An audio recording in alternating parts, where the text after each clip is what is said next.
welcome to the Emotional Balance Sheet Podcast, your guide to help you manage life, money, and multiples. Each episode, host Paul Fenner, Tama Capital's president and founder, and the proud parent of 4 amazing children, including 1 set of triplets, will provide insights on successfully sustaining an active lifestyle, career, and family through comprehensive wealth management strategies, financial education, and lifestyle planning, specific to parents raising twins, triplets, and more. Learn more, subscribe to the show, or connect with Paul at tamacapital.com. This podcast is for informational purposes only and should not be relied upon for investment decisions. Clients of TAMA may retain positions in the securities discussed in this podcast. Are you struggling to make decisions that will benefit your future self? Are you constantly prioritizing short-term gains over long-term success? Ann Wilson is a professor at Wilfrid Laurier University and part of Laurier's social psychology program. Ann is fascinated by how people behave, think, and understand themselves and their social worlds, especially regarding how people make decisions. During our conversation, we explore the science behind motivation and decision-making for our long-term selves. We examine the concept of temporal discounting and how to combat it by making our future selves closer to our present selves. Ann also points out how to balance the need for distance and reflection to cope with trauma and negative experiences. Our memories and perception of time are malleable, and we discuss how to use this to our advantage to shift our mindset and accomplish our goals. We also discuss the strategies for parents to support their children's growth mindset and handling failures. Please enjoy my conversation with Ann Wilson. So, Ann Wilson, welcome to the Emotional Balance Sheet Podcast. Oh, it's great to be here. So where do we find you at today? So I'm at my home office right now, but I am at Wilfrid Laurier University, which is in Waterloo in Canada. So where exactly is Waterloo, like outside of Toronto? Yeah, it's about an hour from Toronto. Okay. All right. Well, as we were talking before I hit record, I initially found your work through one of our prior guests, Jason Pfeiffer, at Entrepreneur Magazine or entrepreneur.com. And I was really taken back with your conversation with him about the work that you do in memory and future self and present self. And I just had a conversation with Hal Hirschfield at UCLA a few weeks ago. So I'm sure you're familiar with Hal and his work. Yeah, actually, he just came to mind as I was thinking about some of the stuff we might chat about today. Yeah, so he's coming out with his new book, The Future Self, in June. So he'll his show will get kind of released around then. But no, I'm looking forward to. It's a subject I'm really interested in learning more about. Especially from what I do as a financial advisor, and then the work I do as a parent. So, but why don't we start with you and your background? Can you let our audience know what kind of work you do and your background? Sure. Well, I can say a little bit about like my background, where I came from. So I'm a first generation student. So first in my family to go to university. And when I started out going to university, I didn't have any idea what I wanted to do at all. I was really good in the hard sciences in high school. So I actually had a guidance counselor who told me that I owed it to women to go into hard sciences, right? Biology, chemistry, physics, that sort of thing. So that's what I signed up for. But over the first even couple of years of university, I found myself really excited about the electives and planning out the psychology and the sociology and the anthropology courses, those sorts of things. So I ended up switching majors to the social sciences. And it was when I first took social psychology. So I consider myself a social psychologist. I took my first course in my 3rd year, and that's really what hooked me. Is what's neat about social psychology is it allows you to use the systematic scientific method, but to study what I consider to be some of the most fascinating and complicated problems out there, right? About human behavior and thinking and emotion. So that's really what I've been doing since then. I also just want to really nod to the importance of mentorship because as a first generation student, I had no idea what was even possible. And it was really my professor who showed me the path and the things that I could possibly do with my life, right? So I went to grad school. Actually, I'm in Waterloo now, but I started, I've been in Waterloo since grad school. I went to the University of Waterloo, which is the bigger university down the street in this same town. And since then, I've really been studying how people think about themselves over time, how they think about their past, their memories, and how their memories are often pretty fallible. Fallible, that's a new word. So that's fallible and malleable put together. That's a good one. Yeah. And how they think about their future as well.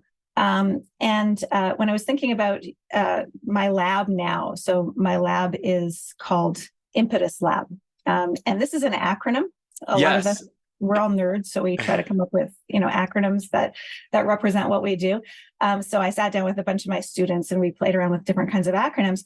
And so what that stands for is identity, motivation, and perception extended in time and across society. So it's kind of a mouthful. But it stands for this idea of the stories that we tell about ourselves, about others, and even about the world more generally. So I look at this both for individuals, for relationships, as well as for like the society level. We have collective identities and we think about our nation's past and our nation's future and so on, right, as well.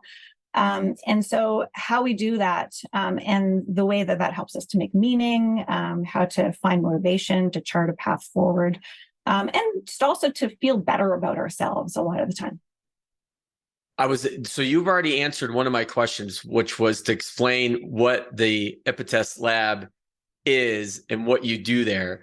I love acronyms. So as most listeners know, my firm TAMA was built off of the first letter of my wife and my kids' first name. So my wife is Teresa, Aiden, Madison, Mackenzie, and Andrew. So I always, and my story is like, when I tell that, I explain that, I'm always first to say, like, I did not come up with that. My career mentor, Camille Jane, did. And it's really stuck because that's who I mainly work with, are families, whether you have multiples like I do, or you just have multiple kids.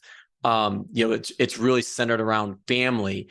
And so, having, experts like you come on and talk about memories and how your work looks at what you do and choose today in decision making versus what you do or how you treat your future self. Mm-hmm. I think the point, where I would like to start is, going back to that conversation that you had with Jason Pfeiffer, is these stories that we tell ourselves and the memories that we have or think we have or make, how closely do those resemble the truth and what actually happened? I think the example that Jason gave, which was really cool, was, he decided to quit his job as a small town reporter because he wanted to, write for the Times or the Washington Post. And he knew that, if no one was going to come to him, he was going to have to go to them. And so the way he tells that story, it's like this great big adventure that he did. And then he's like, well, did it really happen that way? I'm like, yeah, I quit my job. Yeah, I did get that invite to do a freelance article for the Post, but did all that other stuff really happen? Yeah, so that's a great example, I think, of what most of us do on a pretty regular basis, right? Is we tell these stories, we're sort of weaving tales about ourselves through time. And by doing that, we're both pulling some things from our real memory and also shaping those memories into something that might be a little different than what they were originally, right? So the very act of storytelling can sometimes actually change the way that we recall the past over time. And this can happen when we're just sort of developing a narrative of our own life story. Some people do this in a way where we're the main character in an adventure. We start off from, these kind of difficult routes, and then we move on to bigger and better things. And some people have like different, maybe sadder versions of a story. But the way that we tell that story can end up being kind of like a foundation for how we then end up thinking about what our future is going to look like. So one of the things that I could maybe highlight, if it's okay to step back one step too, is to just give you just like sort of a little brief primer on mental time travel more generally, like the science of Yes, lay it on us, Anne. These things, right? So if you think about ourselves through time, the only thing we have direct access to is the current moment, right? The present, just right now. Everything else we need to mentally time travel to get to. And, we haven't built a time machine yet, but our brains do a pretty good job of transporting us to the past and to the future. And theorists, I don't do comparative research with animals, but a lot of theorists who do say that, humans, one of the things that's really distinct about humans is our ability to mentally time travel in these really rich and nuanced ways to episodic memories of the past, right? Where we have a whole story of the past, not just like specific knowledge that we've gained, as well as a story about our future. And so the thing to remember, though, is that all of that mental time travel, past and future, is simulation. And what I mean by that is like we're making it up, right? We're constructing it to some degree. And we all kind of know that about the future, right? So the future is just by its nature, it's hypothetical. So we know that we're simulating that to some extent. And we don't often recognize that as much about the past. So sometimes we think about the past as though we're just sort of pulling a file out of our memory drawer, right? And then we replay the video, and that's what had happened initially. But that's really not the way memory works. So it works a lot more like that same constructive process of thinking about the future.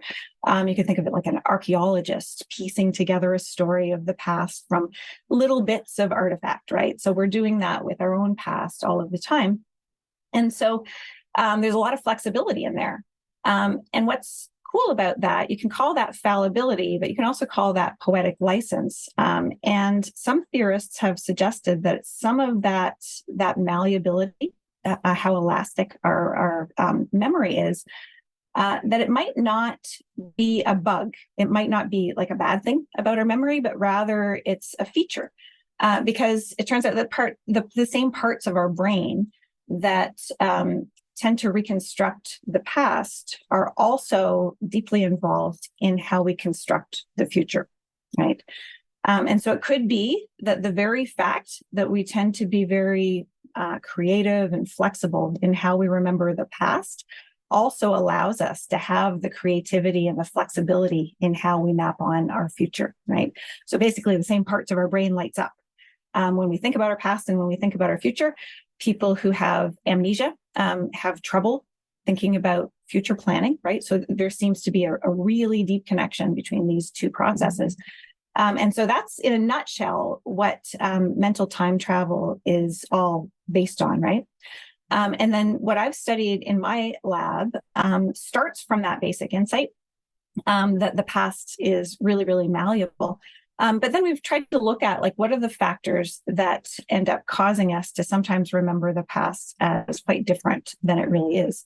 So one example of that is we often tend to remember the past as worse than it actually was. So we tend to kind of retrospectively downgrade the past, be more critical of our past self than we actually were at the time. And that seems to allow us, maybe in the same way that Jason's story suggested, to have this onward and upward kind of vision of ourselves over time, where we really imagine ourselves as continuing to get better and better into the future. That's interesting, because I always thought that we saw our memories or history as better than what they were, not worse than what they were. And I just think of the term like the good old days. Like we were reminiscing about how good the past was when it maybe wasn't so good. Yeah, that's a great point. And actually that segues to another thing I wanted to talk about a little bit. So although we sometimes think about our pasts as worse than our present, right? Because we like to feel this sense of continuous improvement. There's also obviously some really positive memories that we cherish in the past. We have nostalgic kinds of experiences that we keep revisiting and so on. And so this actually is another thing that I've studied a lot in the lab, which is how do we manage both the good and the bad in our past in ways that help us to feel pretty coherent and integrated in the present, right? And so it's not just memory itself that can be malleable, but also our very sense of time. And I've been really fascinated by this idea of subjective time. So subjective time is easy, I think, for people to think about, to understand. Just, you can think about, most of us can think about a time that we know happened a long time ago, but it feels like yesterday, right? Yes. It might be a wonderful vacation. It could be our wedding, the birth of our children, something like that. And then there's also times where we know it didn't happen that long ago. So maybe it was, an embarrassing event or a failure that happened sometime in the last year, but that feels like ancient history to us, right? So subjectively, things can feel pretty close or far away, even when they actually happened around the same time in chronological time. And so this subjective sense of time is important because it allows us, in many cases, so psychologically healthy people often tend to push the negatives further psychologically into the past to allow them to have some emotional distance from those events. While at the same time, if you ask them how close positive events feel, they'll say, oh, those positive events feel pretty close, like yesterday, right? So that's the good old days. Those things still feel pretty vivid to us. And one of the nice things about that is that it allows us to keep dipping into all of those good things from our past and include them in our current sense of identity. But it can relegate some of the negatives to a different self, right? So we no longer include some of those negative events in our identity to the same degree. Does that concept lend itself to not having an accurate picture of this time travel that we're in?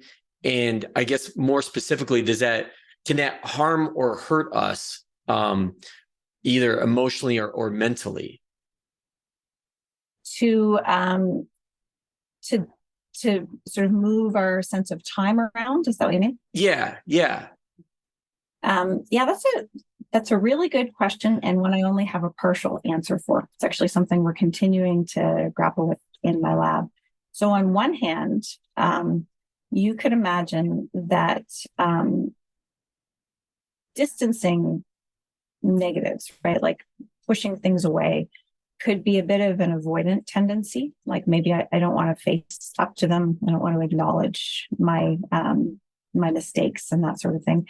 That could keep you from learning from them.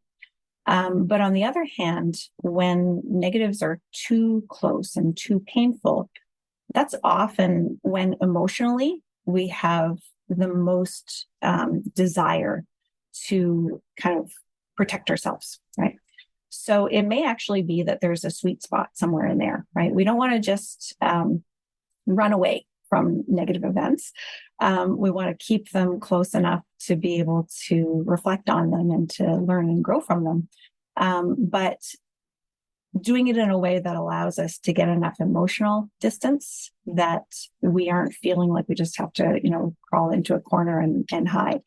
And so there are other researchers, actually. Ethan Kross is one of them that looks at this idea of psychological distance and different ways of doing that from, say, a clinical perspective to help people to cope with trauma.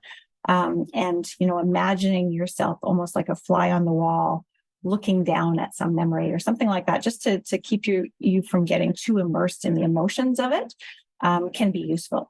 So I think that, it's a complex question, but that's at least a part of an answer.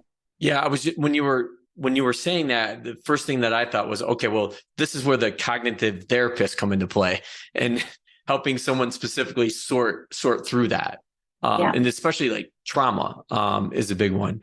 Because the one thing you've mentioned time and time again is the work that we do in the lab. Mm-hmm. So can you lift up the hood and explain to us, like, what exactly does a lab like yours do, and how does it work? Like, how do you get all this great research and then start formulating these into concepts or theories? Yeah. So the approaches that we tend to take primarily are experimental approaches, which means that we try to hold as many things constant as possible and only subtly move around one or two things at a time, right? So we can actually look at the cause and effects of those things. And a lot of what we study is people's personal experiences of their memories or of their identities. So it means we can rely a fair bit on self-report. So a lot of times that means we're looking at, doing questionnaires and asking people to think about the same point in the past, for example, or to remember some event and tell us a little bit about it, to describe an event from their own personal past, and then ask them systematically different kinds of questions about that, depending on how we want them to think about it. So we could, for example, make people feel really close or far away from a past event that happened. One way that we've done that is to give people a timeline. This is just a spatial timeline, right? So think about your time from birth to today, and then put that event on the timeline. And if we give people a timeline from birth to today, then an event, say from a year or two ago, actually looks pretty close to today, right? But you could also give people a timeline that only goes from, say, for students, age 16 to today, right? So say it's a timeline that goes 4 or 5 years. Then we say, okay, put that event on a timeline. And now suddenly the timeline is expanded, right? So it's from 16 to today, and the bad event happened when I was 17, right? So now the event looks really far away from today. I've placed it on the other end of the timeline.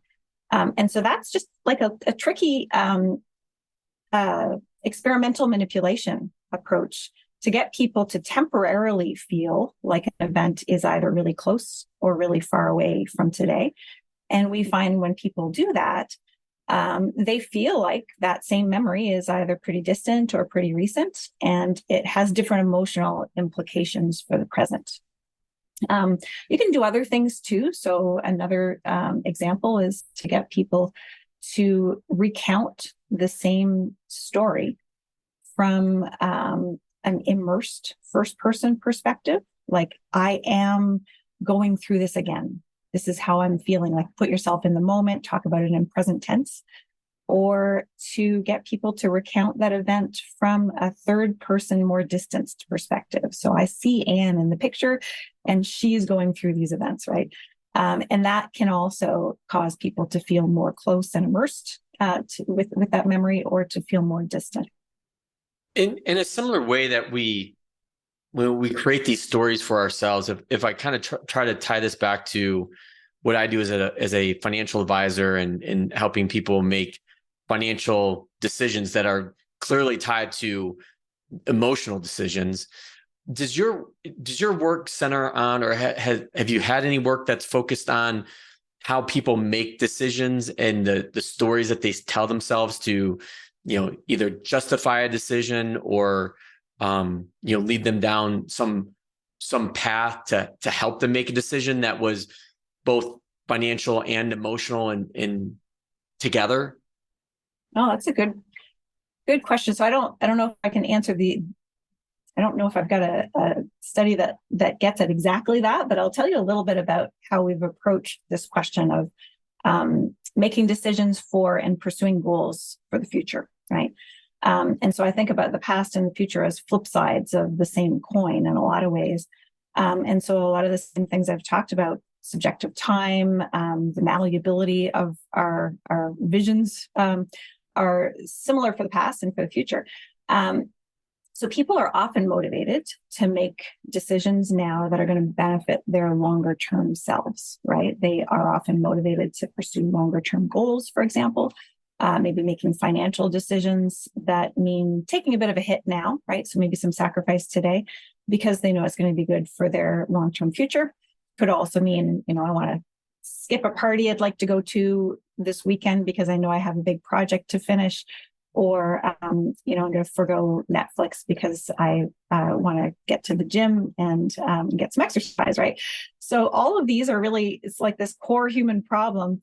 And it's something called temporal discounting. And it's this idea that we tend to value things that are in our immediate future a lot more than things that are in our more distant future. So we tend to undervalue things that are more distant.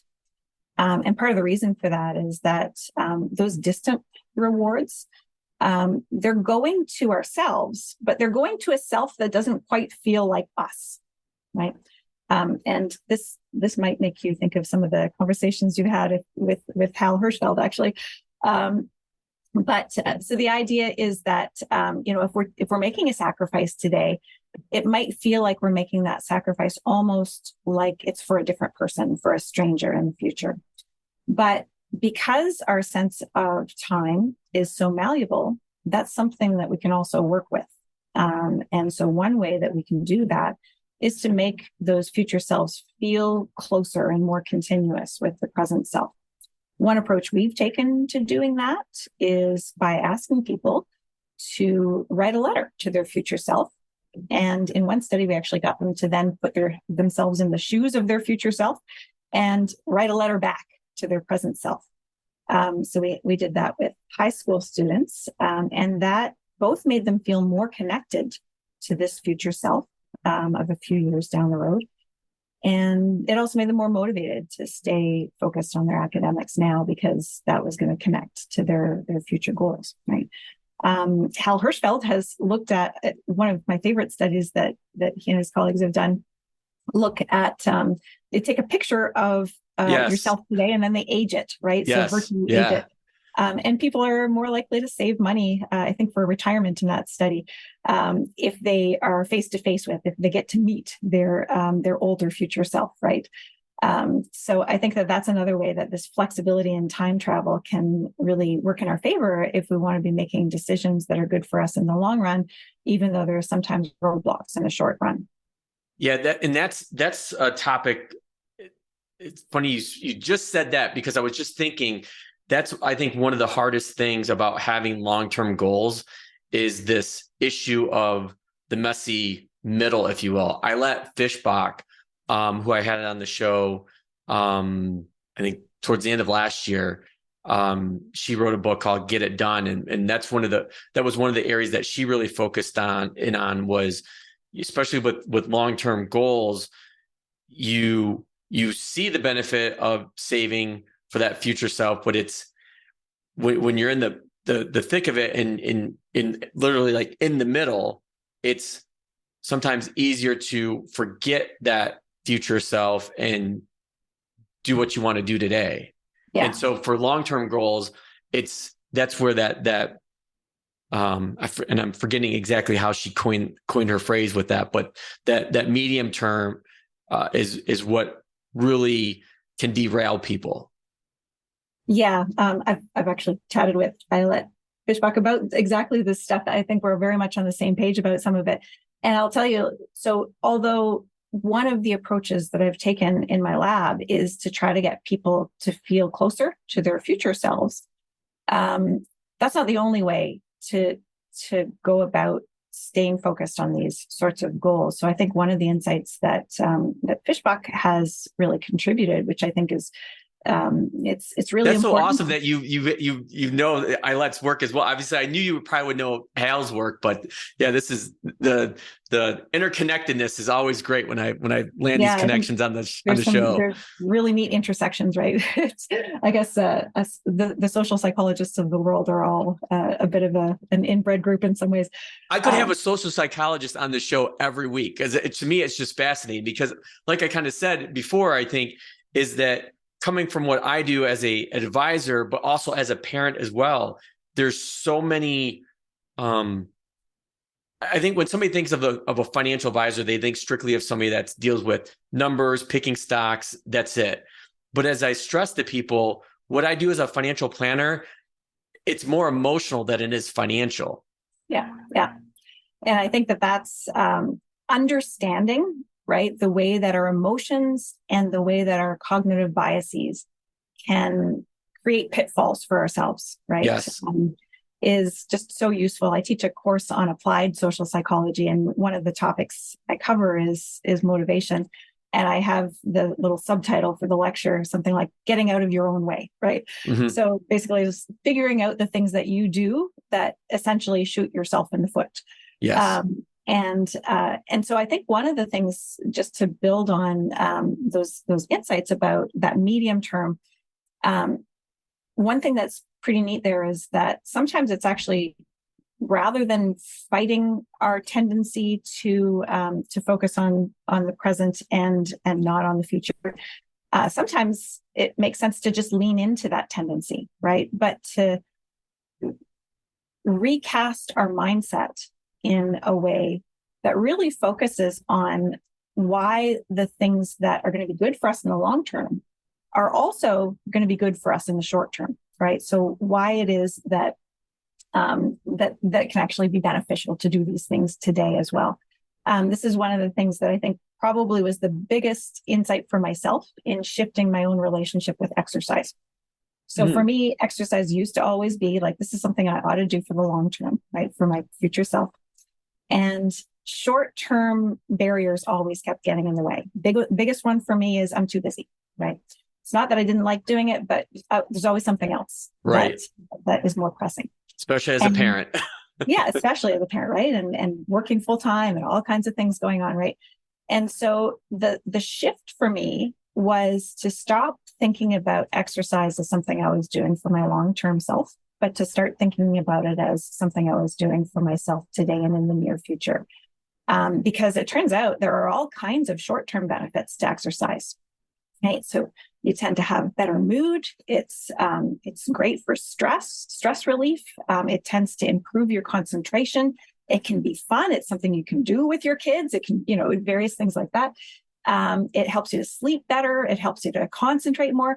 So all of these sorts of things are actually things that are going to be beneficial for me today. And in fact, can even answer some of the questions of those barriers, right? So if I think, well, I don't have time to exercise, I can reply to myself with, actually, I'm going to be, more energetic and concentrate better. So I'll get my work done more quickly. So that solves the time problem, right?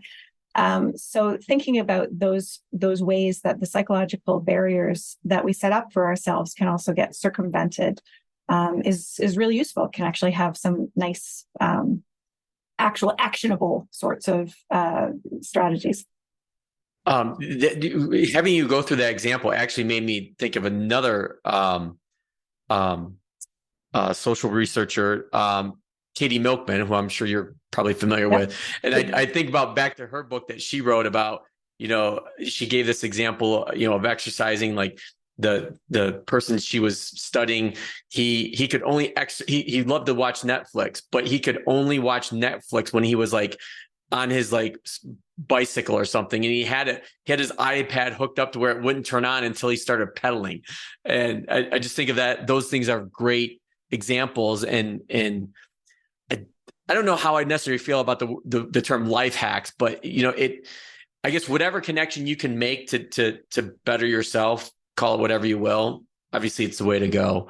There is one topic I want to get to before I have to let you go. Is one area that we haven't talked about is how do your work does or doesn't integrate with people like ourselves that are parents. Are there specific things that you've researched that may be beneficial for parents to know about or think about or consider? That's a great question, and not one I've thought a lot about. So I'm not a developmental psychologist, and I don't study parenting specifically. But I think that a lot of the insights that come from just managing identity and also our relationships are probably relevant in a lot of ways. So one way of thinking about it, I guess, is that some of these insights that can help us to feel better about ourselves, to stay motivated and that sort of thing, are also things that we can work in pretty natural ways into discussions with our kids, right? So kids are kind of like little mini scientists, and they're trying to figure out the world as they go along. Especially the teenagers. Especially the teenagers. But, this is something that happens from a very early age. They might not be talking in scientific language, but they're testing out things. They're seeing how parents are going to react. We're responding to our kids' successes and failures in various ways, right? And that gives them some clues about how they ought to react and what it might mean about their future and that sort of thing, right? So, so one insight that I could pull from Carol Dweck's work, who you might also know, yes, is that a lot of these ideas about selves over time really also come down to whether or not we feel that we are fundamentally able to change, or if we're somehow kind of born a certain way and static in our abilities, right? And so Dweck has talked about mindsets, how sometimes we can have a fixed mindset, like we're born with a certain amount of intelligence and that's just what we've got, or a growth mindset, which is, we can always continue to develop, to learn more, to grow more, and there's nothing really limited in our potential or our capacity. And so the way that we respond to our kids can really end up helping them to develop different kinds of mindsets. For example, when they experience failure, sometimes parents might want to protect our kids, right, from painful things, from harms, that sort of thing.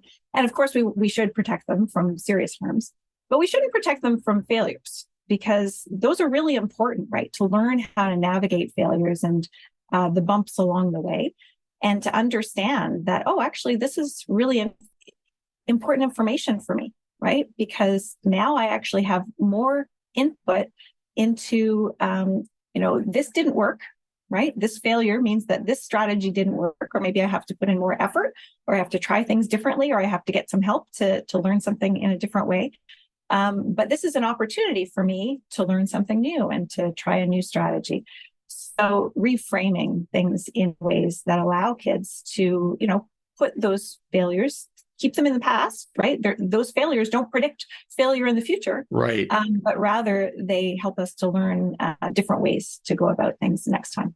Yeah, I think that's actually one of the unique challenges with kids is not allowing them to, or I should say, helping to not allow them to basically take a failure and extrapolate it into the future. I know that's something that Teresa and I, we work with our kids all the time, and we reference Carol. I don't know if Teresa knows who Carol Dweck is, but I certainly do, and have wanted her to have a conversation with her. But we are very aware of that growth versus fixed mindset, and it's something that we try as parents to really instill in our kids, is that growth mindset. And I think the word you use, malleable. Well, this has been a tremendous conversation, and it's a lot of this. The thing is, I love having people on like you that give, concrete, actionable items. I think one of the things I wrote down was this, write a letter to your future self and then back to your present self. I think that one's a great one. But I'll close with the closing question I ask all of my guests, which is, what is the best thing about being a parent? One of the things that I love most, especially at the age and stage that my kids are, so I have a 16-year-old and a 19-year-old, both boys, they're so different from one another, and they're also so different from either of their parents in such a way that it gives me a lot of humility as a parent. It makes me realize that I can do my best, but to some extent they're going to grow into the wonderful, unique individuals that they are, right? And I can really take so much credit for that. My 19-year-old is a really talented singer-songwriter, and he's got a couple of albums out on Spotify. Cole Allen, if you want to. I was going to say, we will need to link that in our show notes. Cole Allen. Cole Allen, yeah. He's got a different last name from me. And neither my husband or I can barely carry a tune, right? So although we've tried to connect him with people who can help him to develop those skills, it's definitely not from either of us. My 16-year-old is just absolutely loves team sports and is so great with just like, the social connection and the coordination and all that kind of stuff. And neither my husband or I, even though we like physical activity, we're definitely not team sports people. I'm barely coordinated enough to walk through a room half the time. And so these are just things that they discovered on their own. And as parents, we can help to support those things, but also to just, recognize that we're not making mini-me's, but we're making we're helping individuals to find themselves. Well, that I think is a wonderful place to close. I think this first conversation with you, Anne, because I feel many more to come in our future. So, Anne Wilson, thank you so much for being on the Emotional Balance Sheet podcast. That was great. It's a lot of fun. Thank you for listening to this episode of the Emotional Balance Sheet podcast.